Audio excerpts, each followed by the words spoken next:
Welcome to the Life of Hair. My name's James Atkinson, and in this episode we are going to do a touch of barbering. Now, we've all seen the skin fades and the pompadours and all these type of haircuts that have been so popular and fashionable over the last few years, but really the men's hairdressing scene is taking off massively. So in this episode we're going to do some men's hairdressing. Doing gents, this is going to give you a really good insight in how to use classic hairdressing technique and apply them to gents. We're going to take a horseshoe section, and that's going to give us a clear place to work from. So we're going to work from the parietal ridge and the recession area through, and then we're going to finish up just below the crown area and make a very clean section. The cleaner sections, guys, when you're working, the easier it is to produce clean work. I know that sounds like a bit of an obvious thing to say, but it's really important that you can see where you've been and where you are going.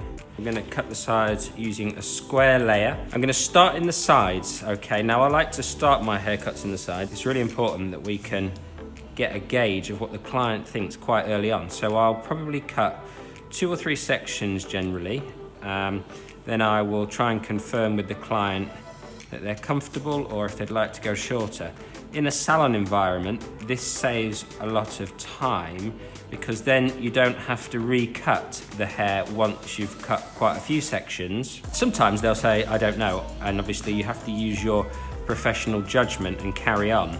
But equally, if they want it a bit shorter, this is then a good time to make it shorter and save yourself all that heartache of recutting it when you haven't got time later on. Now, I'm just going to quickly talk while I'm just going through these sections about the positioning of the fin on the top. Now, this is called the parietal ridge, this bone in the head here. And it really makes a lot of difference, especially if the hair is going to be swept back to where you put that section. It doesn't want to come below the parietal ridge, because what will inevitably happen is this hair will continuously fall down, and that will become annoying for the client to style. So you do need that section to either be above the parietal ridge up here or on the parietal ridge, making sure that the hair is coming straight out from the head 90 degrees. So really double check from around the sides here that you've got that hair coming square out from the head. Cross check to make sure that we're happy, everything's good. We're just dusting off very small amounts of hair there just to keep everything clean. So that means that we haven't pulled the hair too much either way, everything's coming straight out from the head. It's really important, guys, when you're working with the hair that you use even tension. Tension is how hard that your fingers grip the hair when you're pulling the section straight out from the head. One of the main reasons for that is that hair's elastic when it's wet. So if you grip the hair and pull it really hard, you can stretch the hair, and not only can you stretch the hair, but you can stretch the skin on the scalp, and that will make finger marks or bumps in your sections when you come to cross check.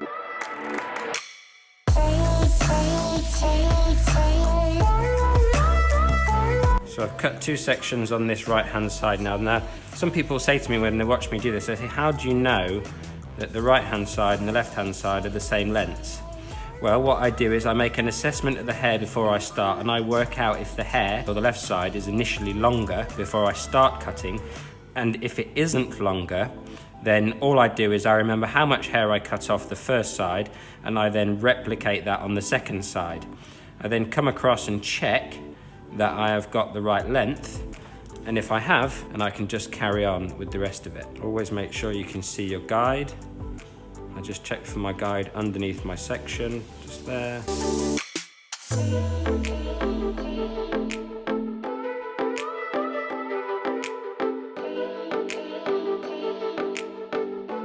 So, change of comb. Scissor over comb, I always tend to go for a larger comb.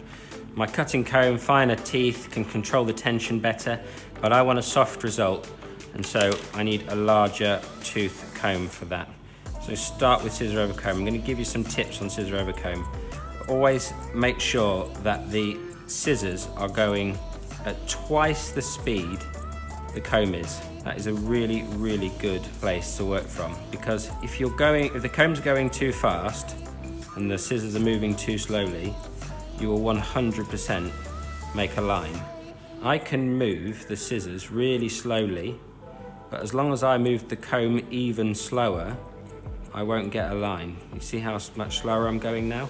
But I'm still not making lines in the hair. Section 1 complete. And when I say section 1 complete, what I mean is I was working in this area exclusively. I divide the head into 4 quarters when I'm scissor over combing, and that just gives me something to aim at. I then don't have to worry too much about thinking about taking on the whole head all in one go. Just have to get these 4 quarters to all the same length.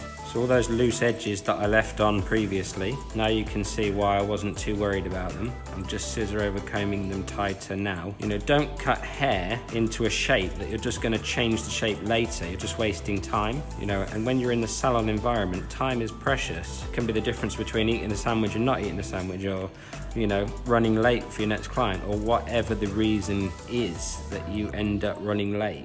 So if you know you're going to cut the hair off later, just leave it a little bit longer. Yes, by all means, follow your sections all the way through to your outlines, but don't get too excited about the outlines unless you're going to leave them on.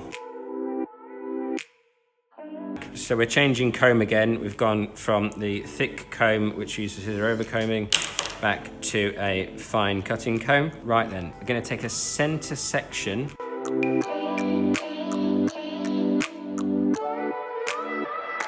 So I'm going to cut off about 1/3 of the hair.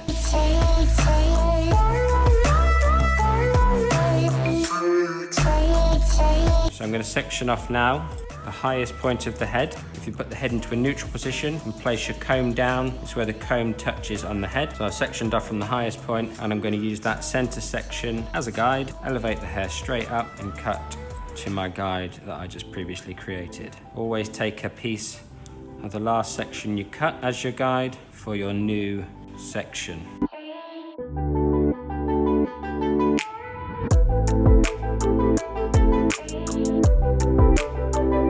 That's the front sections cut. I'm going to do exactly the same now on these back sections.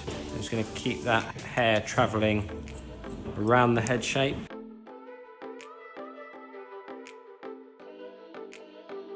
So we've got a disconnection in the back here, and we've got a disconnection in the sides, okay? Before I blow dried, I was pointing out that we had these longer disconnected pieces through the sides here. I like to work with those dry. I'm going to remove length using a point cutting technique and then just work out exactly how I want them to sit, rather than cutting them to a specific length and then that length maybe not working so well. Because with these sort of swept back styles, I think if they're sort of too blended in between the two, they look a bit old-fashioned, and they don't always sit as well as they could if you did a refining technique to taper the sides into each other. So you can see now, looking a lot more connected between the two. We can use channel cutting techniques as well, or we can use point cutting techniques to soften. Really, really, you know, nice simple technique, and you can just see there's a much more blended area there than compared to, say, this side, for instance. So I'm going to do exactly the same on this side, and then the same with the back here. So I'm going to first start, just take a little bit of the bulk away and point cut away the length to create that visual blend. That is Max's hair all blended in through the sides there, using those point cutting techniques to create that visual blending. So there's Max's haircut all finished. Show from the side, we've got a nice taper going on. Scissor over comb these edges, remember, just to create that nice blended feel. Natural hairline, I really like natural hairlines. We've got this blended section through the crown here where we did those visual blending techniques, and we cut Max's hair down, so we got that nice sweep back. I hope this helped. This has been The Life of Hair. If you've enjoyed this episode, please hit the subscribe button. Please give me a thumbs up. It really helps me. I want you to have a fantastic week, and I shall see you again very soon.